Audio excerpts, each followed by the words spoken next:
Par contre, je vais mettre l'écran.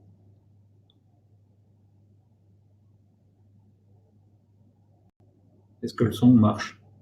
Est-ce qu'il faut parler plus fort?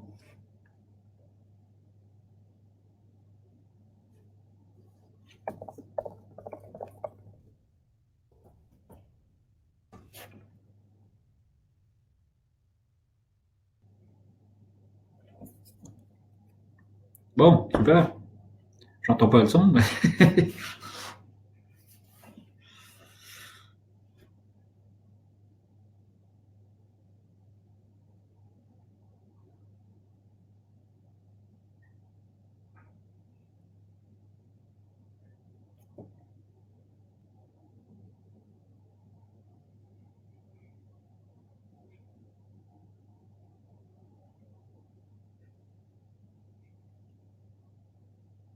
et nous, c'est normal qu'on n'entende rien.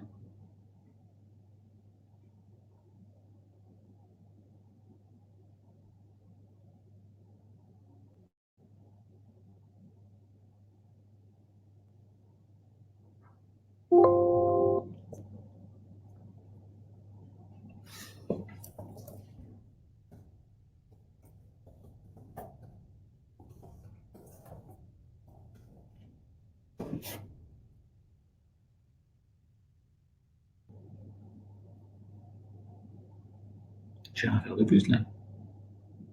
Et là, c'est la fin. J'ai pas de son.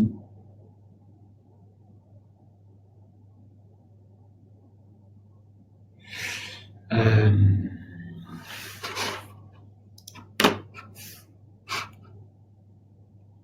Ah, mais j'ai pas de son.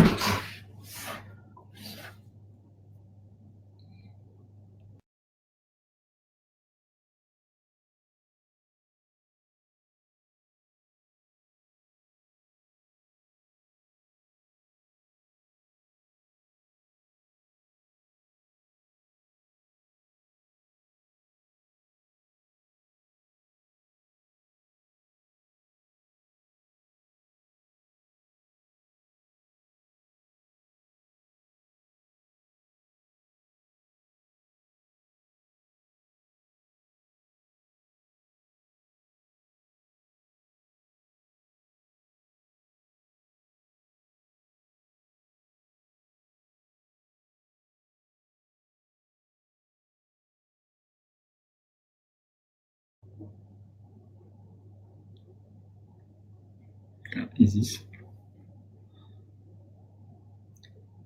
Vas-y, connecte-toi et dis que te fascine sur le chat dès que tu commences ta présentation.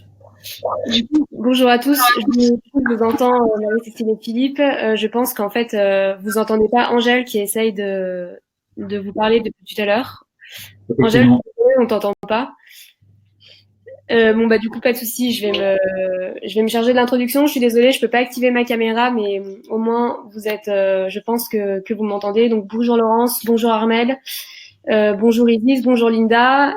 Donc sur le webinaire avec moi, il y a Philippe et Marie-Cécile de la société Hitgard, donc qui vont vous présenter cette session des Folies Web.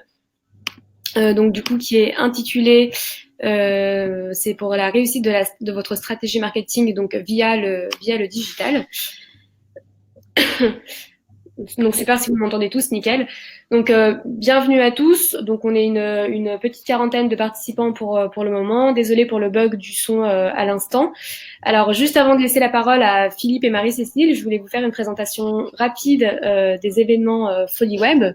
Donc pour ceux qui ne connaissent pas, les Folie Web, c'est des événements web marketing gratuits en fait à destination des petites entreprises qui sont organisés sous deux formats différents. Donc en fait, il y a des ateliers présentiels, des ateliers physiques qui sont organisés de partout en France. Donc vous pouvez nous retrouver à Lyon, à Paris, à Marseille, à Nantes, à Strasbourg, vraiment dans toutes les grandes villes de France et même dans les plus petites régions. Donc ces événements, ils sont toujours animés par des experts du web, donc comme Philippe aujourd'hui qui a déjà animé des sessions à Paris, mais également à Lyon. On y aborde tous les thèmes autour de la communication digitale, donc comment créer un site web efficace, comment réussir votre stratégie marketing, comment utiliser les réseaux sociaux pour votre business, etc. Donc c'est très varié. Et donc l'autre format des événements Folly Web, ce sont les sessions en ligne comme aujourd'hui, donc les webinars.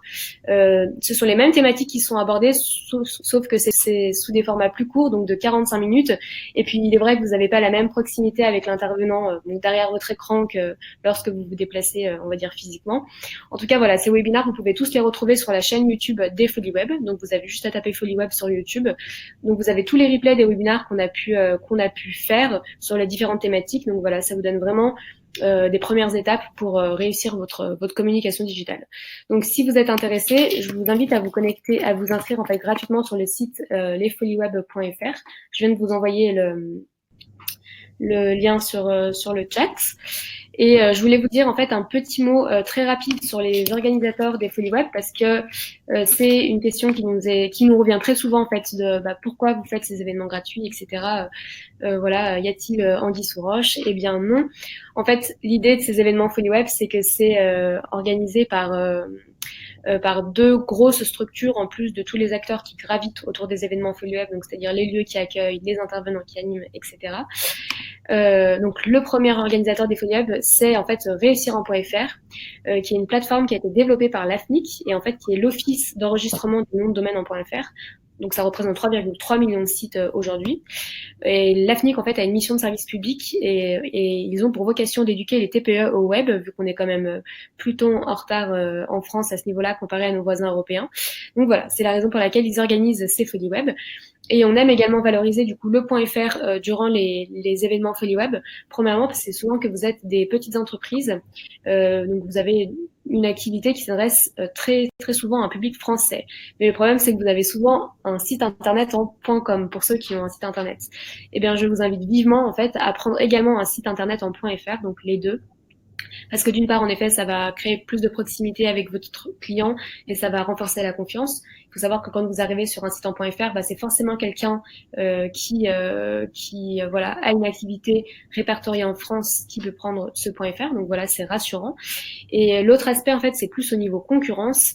L'idée, c'est que nous, par exemple, donc pour l'entreprise Neocamino, parce que je travaille pour l'entreprise Neocamino, nous, on a neocamino.com, mais on a également neocamino.fr, parce qu'on n'a tout simplement pas envie que l'un de nos concurrents se positionne sur le même nom de domaine que nous. Voilà. Donc, je vous invite à prendre les deux. Et dernière info sur, du coup, sur réussir en.fr, ils ont mis en place un dispositif qui s'appelle Réussir avec le web. Donc, ça va être la slide suivante. En fait, c'est un outil d'auto-diagnostic en ligne qui répertorie plusieurs questions. C'est une vingtaine de questions. Vous mettez 10 minutes pour y répondre et en fait, à la fin, vous allez recevoir un plan d'action personnalisé avec des actions bien précises à mettre en place pour réussir votre communication digitale. Voilà, donc c'est personnalisé, c'est rapide, c'est efficace. Pour le moment, c'est gratuit, donc je vous invite vraiment à le tester. Pareil, je vous envoie le lien dans le chat pour pouvoir réaliser ce petit questionnaire. Et voilà, et dernier mot rapide sur le deuxième gros organisateur des Folly Web qui est Neocamino. Donc, comme je vous le disais, moi, je travaille pour la société Neocamino et j'organise les Folly Web au sein de Neocamino. Et donc, nous, en fait, dans la continuité de ces événements, on est une solution de communication digitale pour les petites entreprises. L'idée, en fait, c'est de vous aider à passer à la prochaine étape de développement de votre entreprise. Donc, que ce soit trouver des nouveaux clients, développer votre CA, gagner en visibilité. Donc, via ce canal qui est le web. Donc, l'idée, c'est qu'on va optimiser votre site, on va optimiser votre référencement naturel. On va vous expliquer comment capturer des contacts sur votre site et comment convertir ces prospects en clients. Et tout ça, en fait, ça a été mis dans une plateforme clé en main qui est la solution Neocamino, où un petit peu comme le dispositif Réussir avec le web, vous recevez chaque jour une feuille de route, un plan d'action à réaliser par vous-même pour améliorer votre communication digitale. Et en plus de cet outil donc automatisé, vous avez le suivi avec les conseillers Neocamino. Donc chaque client a un conseiller qui lui est dédié pour répondre à ses questions au jour le jour, etc. et pour l'aider à avancer. Voilà. Et toujours dans le cas des Folly Web, on vous propose un premier rendez-vous de diagnostic offert. Donc c'est un call de 30-45 minutes qu'on vous offre pour faire le point sur votre stratégie, là où vous en êtes et qu'est-ce que vous devez actionner pour être efficace. Voilà, je vous envoie le lien si vous souhaitez prendre rendez-vous. Je vais laisser la parole à Philippe et Marie-Cécile Je les remercie grandement pour leur présentation. Merci à tous également pour votre participation. N'hésitez pas à poser toutes vos questions sur le chat. Je pense que Philippe répondra aux plus pertinentes petit à petit et aux questions un peu plus détaillées vers la fin du webinaire. En tout cas, vous pourrez retrouver le support de présentation de Philippe. Il vous enverra le lien également, je pense, par la suite. Voilà, je vous dis bon webinaire à tous, belle journée ensoleillée parce que du côté de Lyon, il fait un temps merveilleux. Et à très bientôt. Bonne journée. Au revoir. Merci. Est-ce que le son fonctionne bien? Nickel de mon côté, Philippe, en tout cas. Bon, parfait. Je démarre le partage.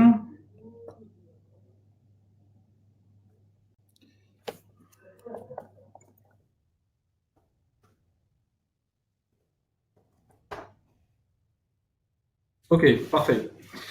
Bien, alors effectivement, le thème du webinaire aujourd'hui, c'est clarifier votre stratégie marketing pour réussir votre business.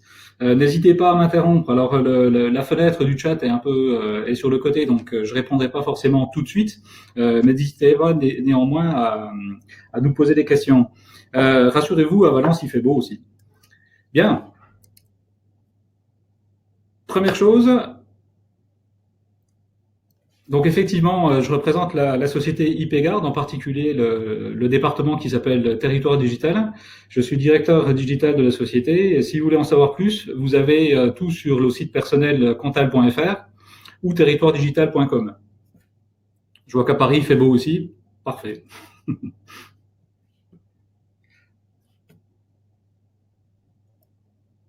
En deux mots, IPGuard est une société qui remonte à 2004, dont le premier métier est lié à l'infrastructure Internet, réseau interne ou externalisé.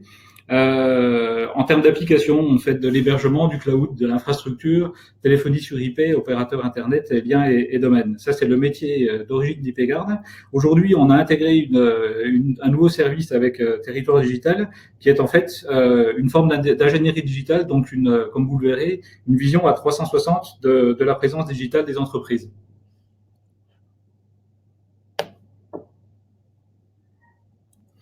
Bien, comme le thème du jour, c'est la stratégie marketing, j'ai choisi de commencer par une petite définition que vous pouvez retrouver sur un site qui donne beaucoup de définitions dans le domaine, définitionmarketing.com.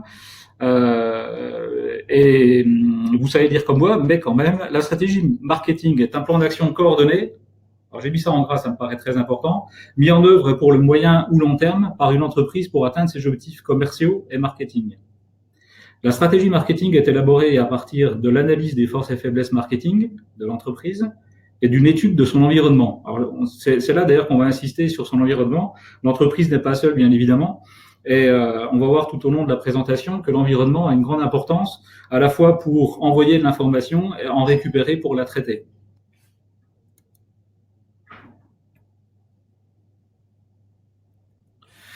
Donc, finalement, la stratégie marketing, c'est quoi? Avant tout, ça sert à atteindre des objectifs. Et finalement, la stratégie, ça passe par des outils de communication. L'idée, c'est évidemment de cibler la clientèle, d'analyser ses besoins, de faire des études de marché. Alors, on le verra justement, une grande innovation de mon point de vue du digital, c'est la capacité de faire des études de marché in vivo, c'est-à-dire dans la vraie vie, avec une réalité, plutôt que des études théoriques sur des engagements potentiels de clients. Et bien évidemment, donc d'atteindre les objectifs. Alors, les objectifs vont varier en fonction de la vie de l'entreprise, de sa position, de son type de marché, etc. Et c'est ce que je vous propose d'explorer maintenant.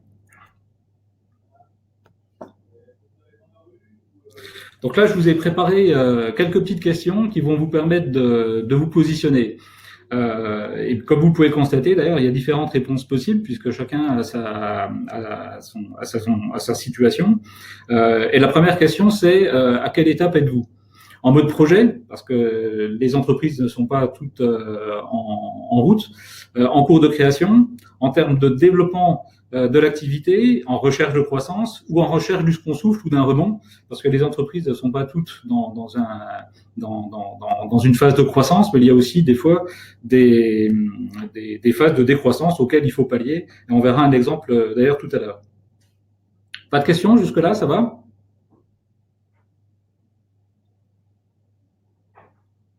Je continue.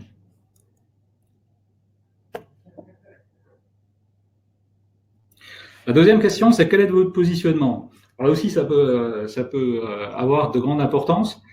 On peut s'adresser à des professionnels, ce qu'on appelle le B2B.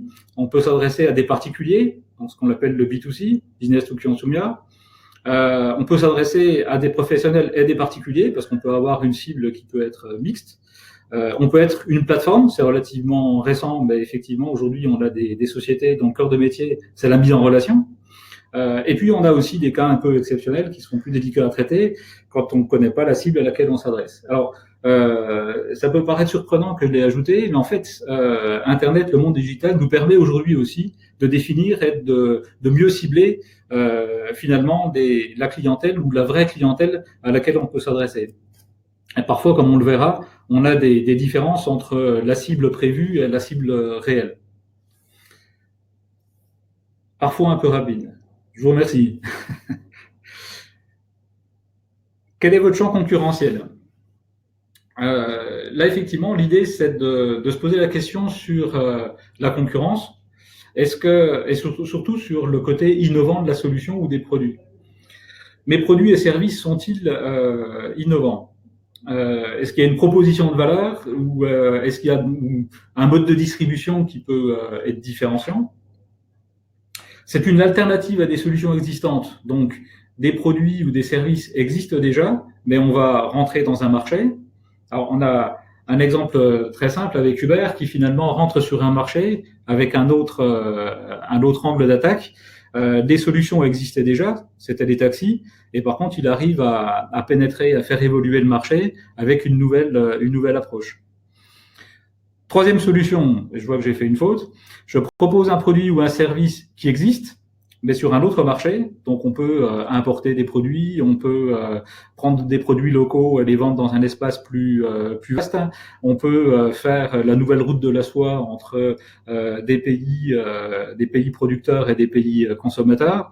Là, finalement, l'innovation n'est que dans le transport du produit ou l'application d'un service qui existe déjà par ailleurs. Quatrième option, je suis revendeur, mes produits existent ou mes services existent et sont déjà proposés. C'est la plupart des cas d'ailleurs qui peuvent poser la vraie question de la différenciation. Qu'est-ce qui va finalement nous permettre d'être différenciants par rapport à notre espace concurrentiel?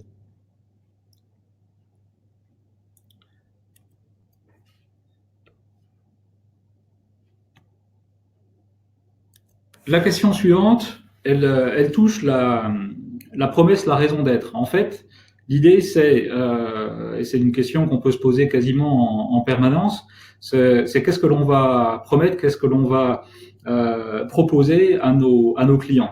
Alors, est-ce que c'est un nouveau service, un nouveau produit, ou la combinaison des deux? Est-ce que notre positionnement, il est sur une valeur éthique, sur l'environnement, sur l'écologie, sur d'autres segments différenciants sur des valeurs? Est-ce que notre promesse, elle est basée sur une valorisation de l'individu, la marque, un signe de reconnaissance? Et aujourd'hui, on prend l'exemple d'Apple qui était un téléphone, aujourd'hui c'est devenu un signe de reconnaissance. On peut, quatrième option, simplifier la vie, simplifier un métier, gagner du temps. C'est aussi l'objet des plateformes. Bref, ces questions-là la question en fait peut apporter énormément de réponses différentes en fonction de votre entreprise, ou de votre projet. On peut continuer?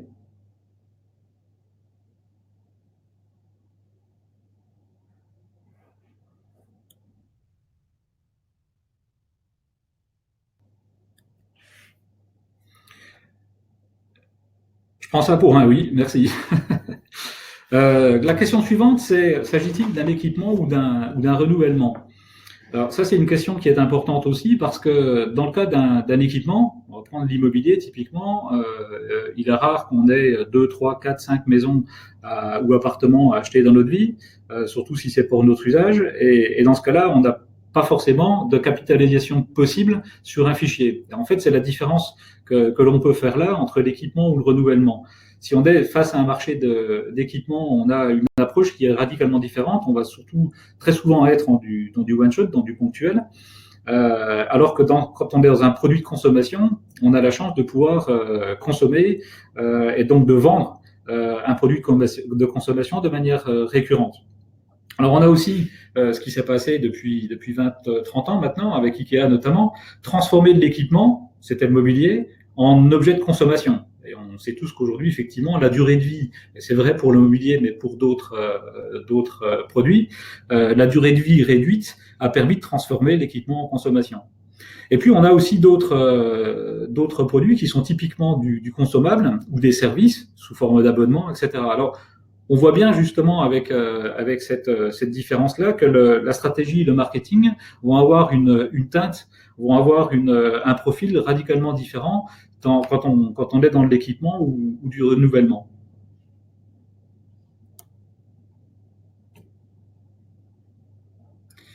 Et en fait, une des grandes innovations du digital, ça aurait été d'ajouter en fait une étape entre le produit et le marché.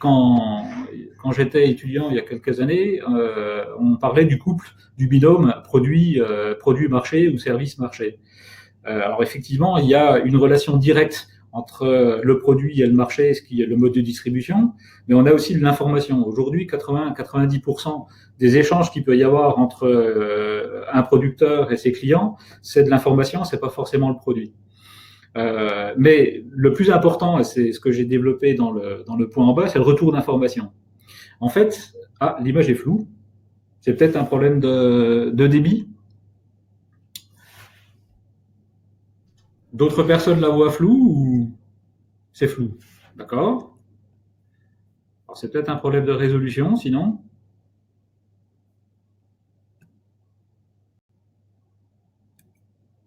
Est-ce que c'est mieux là? Toujours flou? Très flou. Alors c'est peut-être un problème de connexion entre vous et nous. Toujours flou? Bon. Écoutez, je continue quand même l'idée, même si c'est flou, l'idée est quand même là. J'espère que vous voyez au moins les flèches, les 4 flèches orange et bleu. L'idée surtout de ce schéma-là,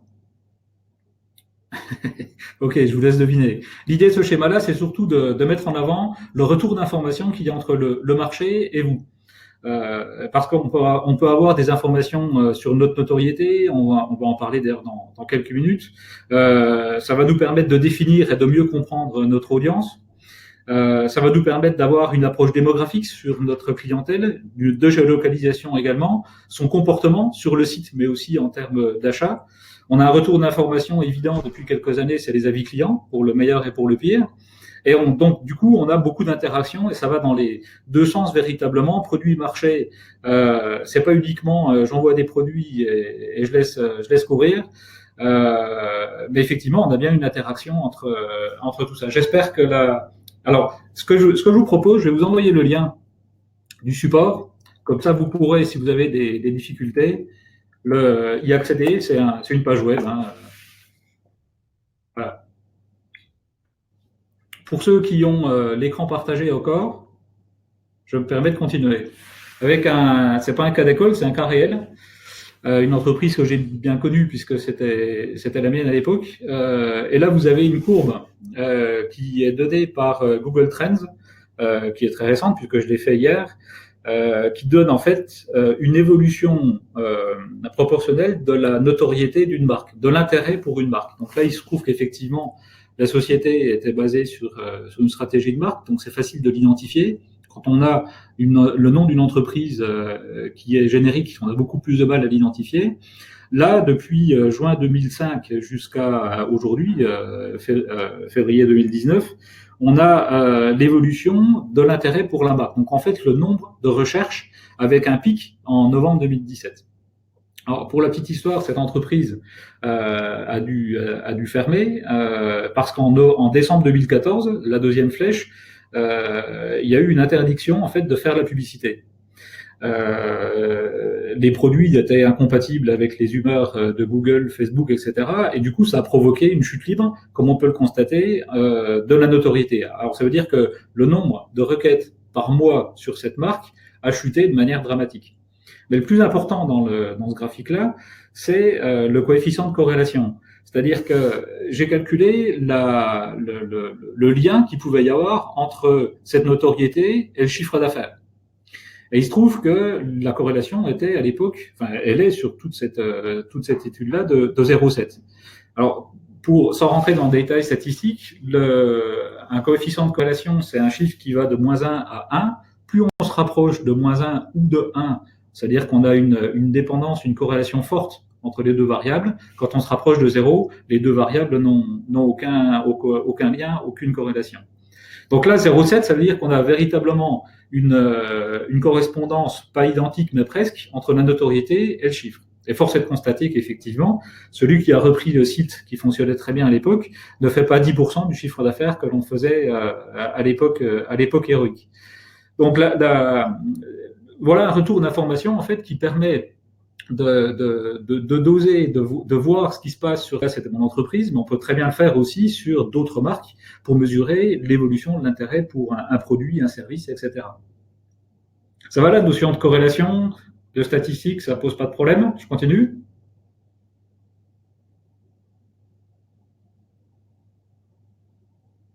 Je continue.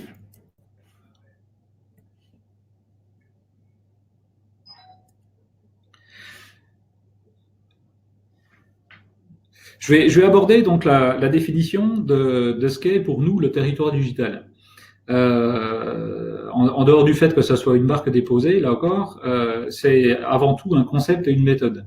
Le concept, la personne qui a fait l'introduction d'ailleurs l'a présenté, puisqu'on est sur un segment proche.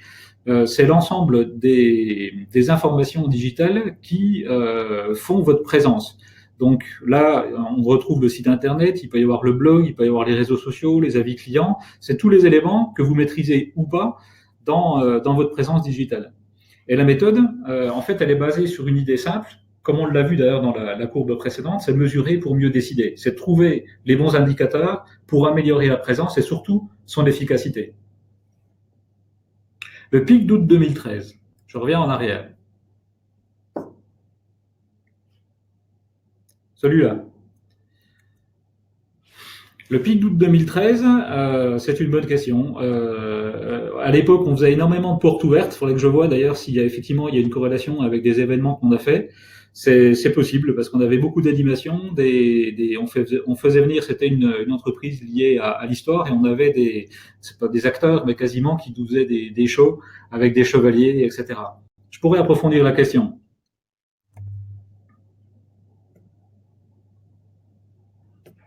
Bien, je continue la présentation, si vous me le permettez. C'est un concept, et ce concept, il est présenté avec cette roue. C'est les 8 segments, en fait, qui nous permettent de définir la présence digitale. Alors, je vais les balayer rapidement. Le site Internet et l'application mobile, on les a regroupés parce qu'effectivement, c'est deux éléments qui vont de pair. La grande différence entre le site et l'application mobile, c'est que bien évidemment l'application mobile est présente essentiellement, exclusivement sur un smartphone, sur un téléphone, avec un gros avantage, même si aujourd'hui la technique permet de le faire sur les sites, c'est le côté push notification. Un autre avantage, c'est la présence dans les magasins, Apple Store et Google Play.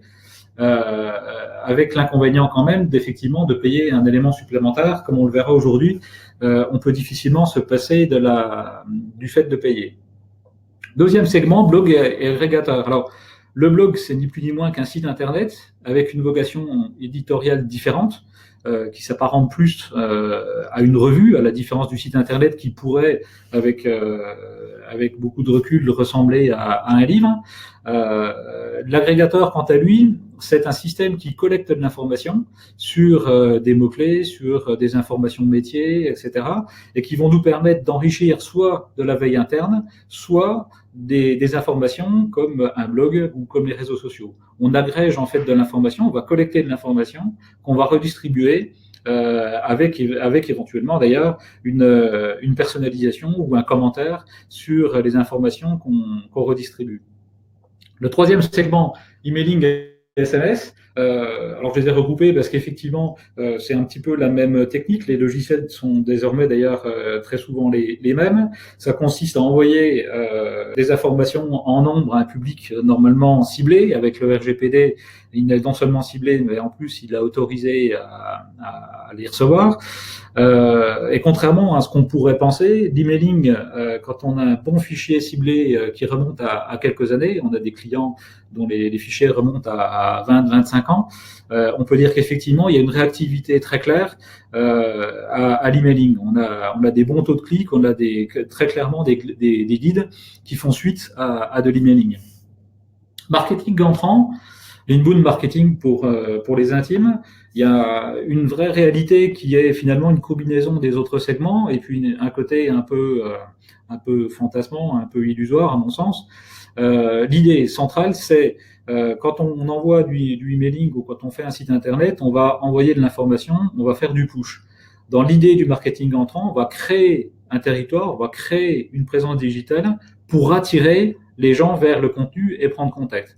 Alors, il y a une réalité, effectivement, c'est que quand on va travailler notamment dans les réseaux sociaux, quand on va travailler le référencement, quand on va travailler un blog, on va créer effectivement de l'intérêt et des interactions. Néanmoins, le fait de faire du marketing entrant est très souvent un élément complémentaire du marketing plus classique. On continue sur les autres segments ?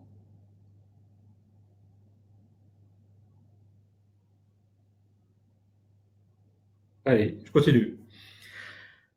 Le cinquième segment, c'est la publicité digitale, ou SEA, Search Engine Advertising.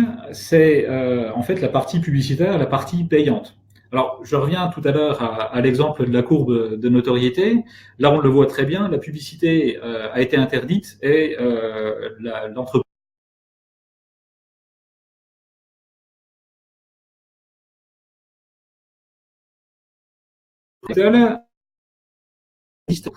pour moi, c'est essentiellement les moteurs de recherche. Donc, c'est l'achat de mots-clés, c'est l'achat d'audience, avec une grande difficulté d'ailleurs, c'est d'arriver à trouver les bonnes combinaisons de mots-clés, d'audience, de type d'annonces, etc., pour arriver à des résultats qui sont pertinents et performants. Mais néanmoins, la présence digitale aujourd'hui passe par le côté payant, et on s'en doute. On s'en doute avec les modèles économiques que l'on connaît de Google et autres. Le référencement naturel, Search Engine Optimization, ça consiste, alors ça n'est pas naturel du tout, ça consiste à créer un site internet de telle manière à ce qu'on facilite le travail des moteurs de recherche pour l'indexer. Le référencement naturel, il y a une partie purement technique qui consiste à mettre des informations au bon endroit, à les structurer, à informer Google et les autres éventuellement, mais Google essentiellement, de l'existence d'un site internet. Bref, il y a un côté vraiment très technique. Et il y a un côté qui est un travail de fond. Par contre, c'est augmenter, entre guillemets, le bruit qui peut y avoir autour d'un site internet. Concrètement, un élément du référencement naturel qui est très important, c'est le nombre de liens entrants, le nombre de backlinks. Et ça, c'est vraiment un travail de fond qui donne des résultats au bout de quelques mois, quelques années. Avis client et forum, donc ça a révolutionné également la relation client, puisque depuis notamment les réseaux sociaux, mais maintenant même Google l'ajoute avec Google My Business, c'est la capacité que les clients ont à s'exprimer, même sans qu'on leur ait pas demandé. Donc aujourd'hui, c'est un élément fort, c'est un des premiers espaces de visibilité qui concerne l'entreprise, avec les avis sur les produits, sur les services, sur l'entreprise, auxquels il faut répondre d'ailleurs, parce qu'on ne peut pas se permettre de laisser des avis. Alors négatifs, c'est évident qu'il faut y répondre, mais même positif, le fait de remercier a aussi un intérêt. On a là aussi une bonne approche en fait des attentes de nos clients. Et le dernier segment, c'est les réseaux sociaux. Donc les réseaux sociaux, on va dire que ça a pris vraiment de l'ampleur en 2007-2008, donc depuis une dizaine d'années. Ça a changé la relation entre les personnes, ça a changé le marketing de marque en particulier sur Internet. Pour autant, et comme on le verra tout à l'heure, ça ne veut pas forcément dire qu'il y a une révolution dans la manière d'appréhender la présence digitale aujourd'hui.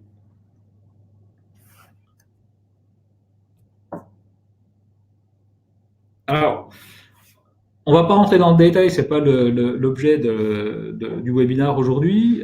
Néanmoins, je veux faire un petit détour sur.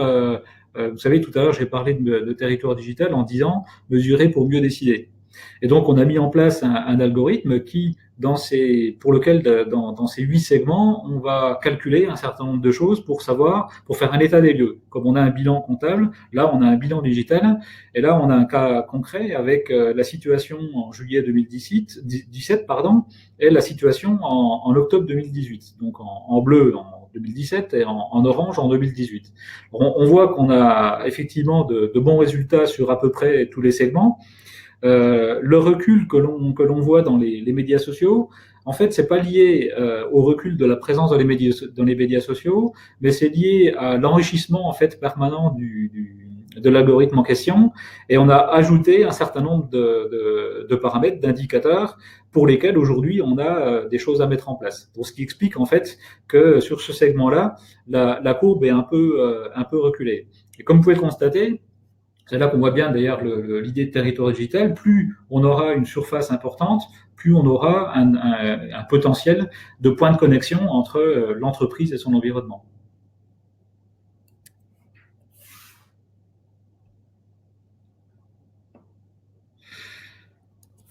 Alors, un autre élément donc mesuré pour mieux décider. On a beaucoup de chiffres. Si certains d'entre vous connaissent, utilisent et pratiquent Google Analytics, par exemple, on a beaucoup d'informations et on a surtout beaucoup de moyens de s'y perdre. Là, c'est un exemple concret aussi. Les chiffres ont été modifiés pour des raisons que l'on comprend, mais qui permettent d'illustrer vraiment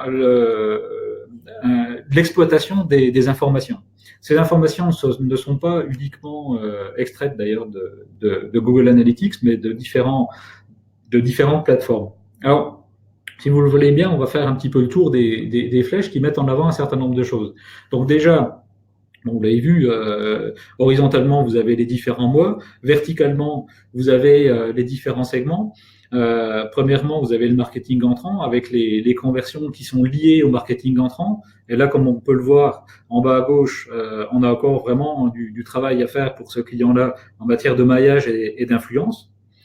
La deuxième partie, qui est Google Ads, donc la partie publicité digitale, achat de mots-clés essentiellement, et on constate qu'on a une belle progression puisque au mois d'août 2018, on était à 277 clics. Aujourd'hui, on en a 10 fois plus. Le nombre de conversions également a bien progressé, ce qui est encore plus important. Les conversions, c'est un site de commerce en ligne. Ce site-là, les conversions ne sont pas que la vente, mais également une interaction commerciale, c'est-à-dire le fait d'avoir mis quelque chose dans son panier, etc. Troisième segment, la recherche. Donc là, on est dans la partie référencement naturel, justement. Là, on voit que pour un site qui a démarré avec 40 clics au mois de mai 2018, aujourd'hui, on en a plus de 8000. Et on a surtout aujourd'hui une part de conversion qui est importante, puisqu'on en a aujourd'hui 198 sur le total, sur la dernière colonne de 514. Alors, question, concrètement, quelle est la différence entre le marketing entrant et les réseaux sociaux? En fait, le marketing entrant utilise les réseaux sociaux. Les réseaux sociaux, ce ne sont que des outils de mise en relation. Le marketing entrant va utiliser effectivement les réseaux sociaux, mais pas que. Le marketing entrant, un exemple très simple, dans une agence de voyage, on travaille avec des professionnels. Ces professionnels, on va les impliquer dans les contenus du site, on va les impliquer dans certains reportages dans le blog. Et ça fait partie aussi du marketing entrant parce que le contenu que l'on va créer va effectivement contribuer à la visibilité. Ça répond à votre question, Fanny ?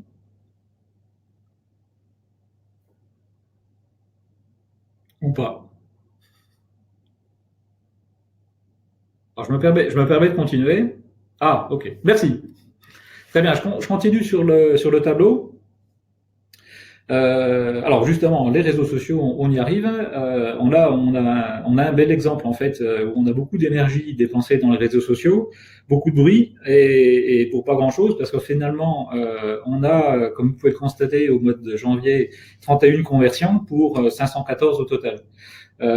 Contrairement à ce qu'on pourrait penser, à ce qu'on aimerait penser avec les réseaux sociaux, en particulier Facebook, on a peut-être le bon public, mais on l'a pas forcément au bon endroit.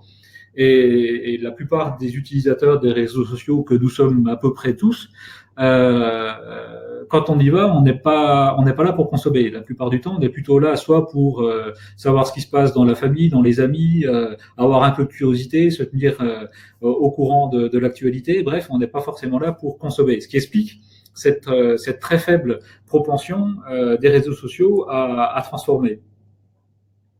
Alors, formulaire en ligne égale marketing entrant. Oui ou non? Le formulaire en ligne fait partie du marketing entrant si c'est le call to action, si c'est l'objectif de quelque chose. C'est-à-dire que un simple formulaire en tant que tel n'est pas du marketing entrant. Par contre, le formulaire qui va servir à collecter le téléchargement d'un livre blanc, effectivement, ça sera du marketing entrant. La matrice SWOT, alors effectivement, j'en ai pas parlé parce qu'elle est relativement traditionnelle. Hein, c'est opportunité, menace, point fort et point faible. C'est une déclinaison du marketing classique dans le domaine du digital. Et volontairement, effectivement, j'ai axé la présentation plutôt sur la mesure et le traitement de l'information plutôt que sur les outils de marketing classique. Alors, tenter de restituer la netteté de l'image. Eh bien, écoutez, j'aimerais bien. Sauf que je ne sais pas comment faire. Mais si vous le voulez bien, suivez le lien que j'ai envoyé tout à l'heure et vous retrouverez la même présentation. Je reviens donc à ce tableau.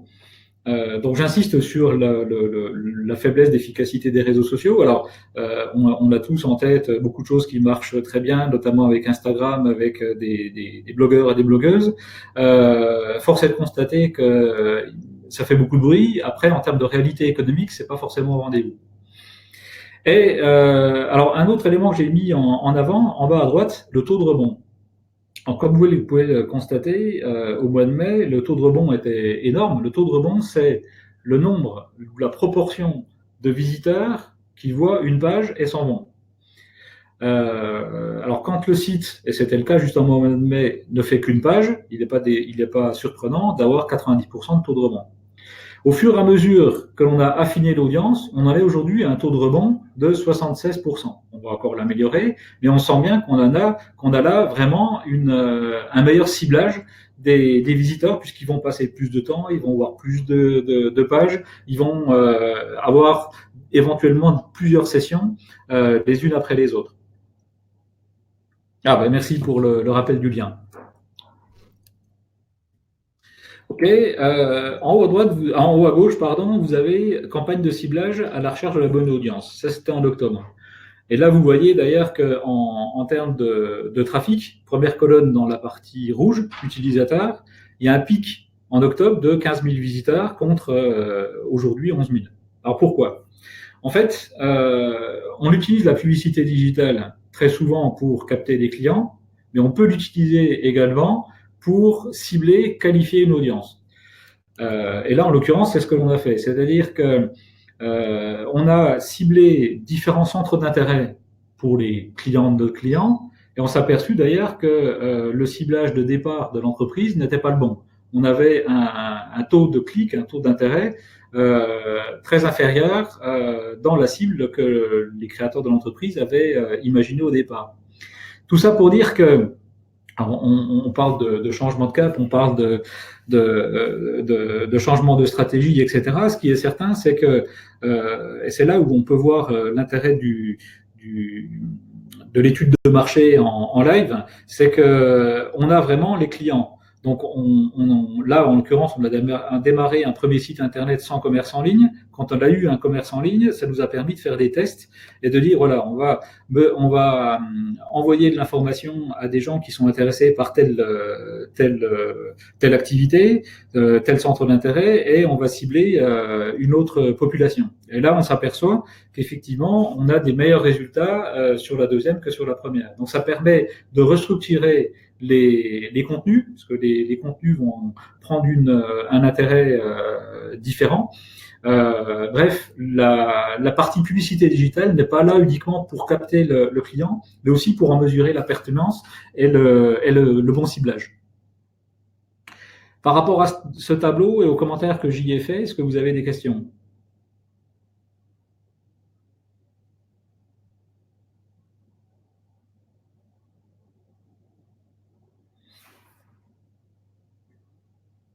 Pas de questions ? Pas de questions.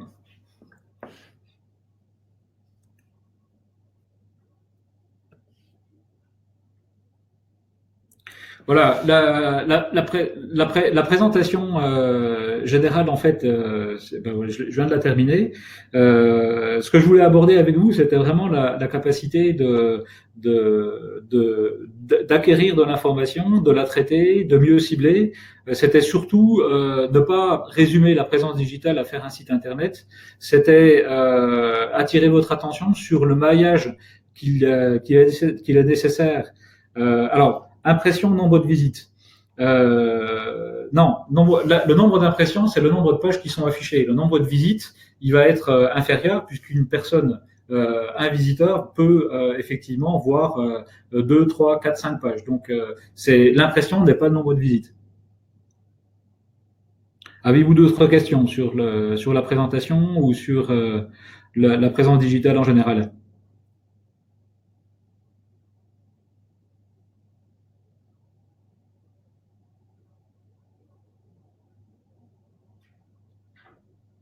Sur quelle méthode faut-il se concentrer dans un premier temps ? En fait, il n'y a pas de réponse universelle. Je vous ai listé un certain nombre de questions tout à l'heure sur votre positionnement, le champ concurrentiel, sur le marché auquel vous vous destinez. Et donc, sans parler de méthode, je pense que la meilleure solution, c'est de tester en direct la réalité d'un marché. La grande chance aujourd'hui qu'on a avec le digital, c'est de pouvoir le faire de manière organique, c'est-à-dire évolutive, de partir sur des solutions simples qui vont évoluer, qui vont s'adapter à un marché qu'on n'a pas forcément identifié au départ. Alors, existe-t-il d'autres outils plus modernes que SWOT ? Des quantités, oui, effectivement, il y a beaucoup de modèles aujourd'hui qui existent, qui sont pas forcément d'ailleurs liés au digital. Je pense que le fait de rendre une étude dans un tableau, dans une matrice, va forcément limiter l'intérêt. C'est la raison pour laquelle je préconise plutôt de mettre en place des indicateurs qui sont variés et pas se concentrer sur une petite liste qui rentre dans 4 cases comme le SWOT. Comment optimiser notre présence digitale avec peu ou pas de moyens ? En fait, des moyens, vous serez obligé d'en avoir. Soit vous avez la compétence technique et vous pouvez le faire, ça vous coûtera moins cher. Soit effectivement, vous déléguez à quelqu'un la possibilité de le faire. Mais de toute manière, c'est du temps. C'est du temps parce que il va falloir à la fois structurer les contenus pour qu'ils soient visibles, digestes auprès des moteurs de recherche, mais également il va falloir animer les contenus, les faire évoluer, les faire vivre. Et c'est pour ça que je dis que ça prend du temps ou de l'argent. Il n'y a pas de solution miracle. Alors oui, bien sûr, c'est un super outil, mais c'est un outil qui est limité, Isis. Comme n'importe quel outil, en fait, c'est pas tellement l'outil qui fait la qualité, c'est l'usage qu'on en fait. Et je pense que c'est pas une critique vis-à-vis du SWOT, simplement qu'à un moment donné, il est intéressant pour identifier une situation, mais qu'il est limité quand même dans son appréhension de la stratégie marketing. C'est un avis personnel. Est-ce que j'ai répondu à votre question par rapport à l'optimisation de la présence digitale ?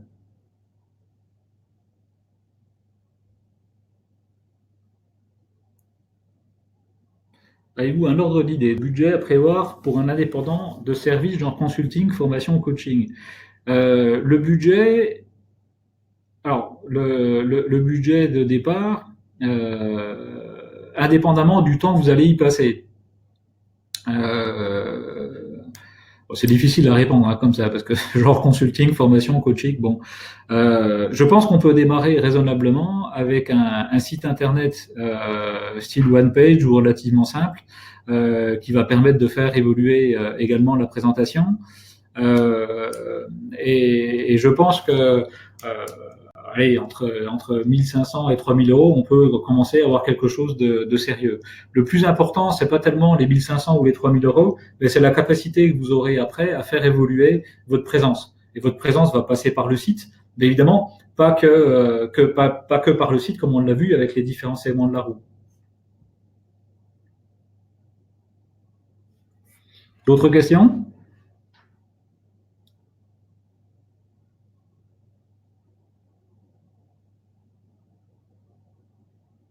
Ah, qu'est-ce qu'il fait?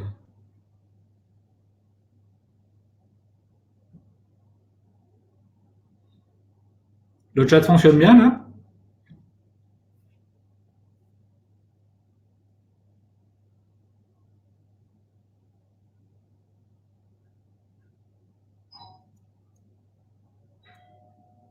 Bien. Est-ce que vous avez d'autres questions avant d'aller déjeuner?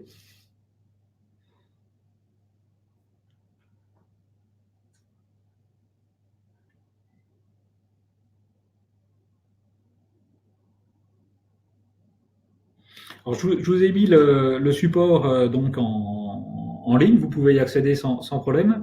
Vous pouvez visiter le site internet aussi de Territoire Digital et n'hésitez pas à revenir vers nous pardon, si vous avez des questions. Vous l'avez compris, notre métier il est à la fois dans l'infrastructure technique et dans la partie stratégie communication digitale et on peut peut-être vous aider à développer, améliorer votre performance digitale. Si vous n'avez pas d'autres questions,